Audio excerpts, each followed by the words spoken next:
Tu as déjà eu cette sensation étrange de savoir exactement ce que tu dois faire, mais tu ne le fais pas? Tu te dis, je le ferai plus tard, je m'y mets demain. Et au final, rien n'avance. Et là, la culpabilité arrive. Je connais ça, je l'ai vécu, et crois-moi, cela use l'énergie et cela détruit la confiance en soi. La procrastination n'est pas un problème de paresse. Souvent, c'est un problème d'organisation, de clarté et de lien entre ce qu'on fait et ce qu'on veut vraiment dans la vie. Je vais te partager 6 conseils puissants qui m'ont aidé à arrêter de repousser les choses importantes. Ces conseils ne sont pas théoriques, je les applique au quotidien et ils ont transformé ma façon de travailler et même ma façon de vivre. 1. La première raison pour laquelle on procrastine, c'est qu'on ne voit pas le sens derrière ce qu'on fait. Quand une tâche paraît inutile ou déconnectée de ce qu'on veut vraiment, notre cerveau cherche naturellement à l'éviter. Supposons que tu dois regarder tes comptes ou préparer ton budget. Rien de très excitant. Alors tu repousses, tu dis « je le ferai demain ». Mais si tu relis cette tâche à ton objectif plus grand, comme mettre de l'argent de côté pour voyager ou épargner pour acheter une maison, tout de suite, cela change de perspective.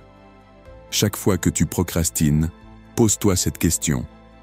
En quoi cette tâche contribue-t-elle à mes objectifs de vie? Quand tu fais ce lien, même les petites actions du quotidien prennent un sens beaucoup plus fort et tu trouves une motivation qui va bien au-delà de la simple discipline. 2. Une autre raison qui nous pousse à procrastiner, c'est qu'on veut tout faire en même temps. On se dit, il faut que je réponde à mes mails, que je travaille sur ce projet, que je range la maison, que je fasse du sport, que je lise ce livre. Résultat, on se sent dépassé, on ne sait pas par où commencer et on finit par ne rien faire du tout. Il faut clarifier tes priorités.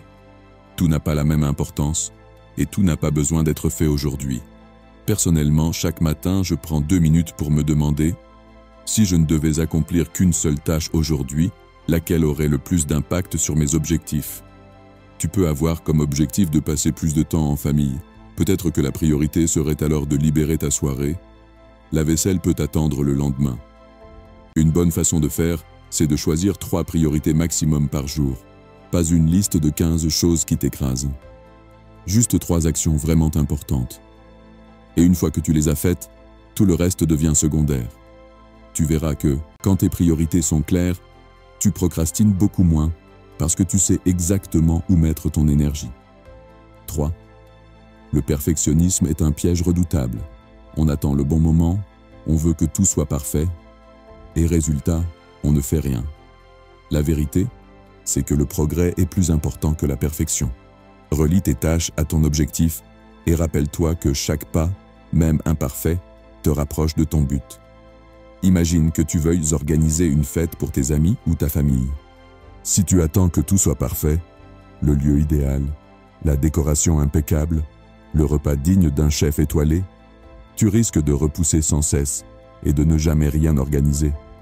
Mais si ton objectif, c'est de passer un bon moment et créer des souvenirs avec tes proches, alors tu réalises qu'une soirée simple, avec une bonne ambiance et des rires, suffit largement. En clair, ce n'est pas la perfection qui compte, c'est l'intention. Et quand tu gardes ton objectif en tête, tu comprends que l'action imparfaite est toujours 1000 fois plus précieuse que l'inaction parfaite. Et pour rendre ce passage à l'action encore plus facile, il y a une méthode qui marche à tous les coups. C'est de décomposer les grandes initiatives en tâches plus petites. 4. Rien n'est plus paralysant qu'une tâche immense et floue. Changer de carrière, se remettre en forme, rien que d'y penser, cela donne envie de tout repousser. Il faut découper ton projet en petites étapes concrètes. Si tu veux te remettre au sport, tu te dis « je dois retrouver la forme », ton cerveau voit cela comme une montagne énorme. Mais si tu décomposes, cela devient beaucoup plus simple. Jour 1. Acheter une paire de baskets. Jour 2. Faire une marche rapide de 15 minutes. Jour 3. Essayer une petite séance de 10 minutes à la maison. Petit à petit, ces petites étapes s'additionnent et te rapprochent de ton objectif, sans que tu aies l'impression de gravir un sommet impossible.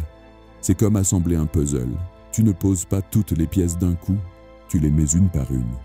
Et au final, tu obtiens l'image complète. Décomposer, c'est réduire la montagne en petits cailloux. Mais pour découper efficacement, il y a une étape essentielle qu'on oublie souvent. C'est faire la liste de toutes les tâches à accomplir. 5. Ton cerveau n'est pas fait pour stocker des tâches. Plus tu gardes des choses en tête, plus tu te sens submergé et plus tu procrastines. Vide ton esprit. Prends un carnet, une application, peu importe, mais écris tout. Même les petites choses.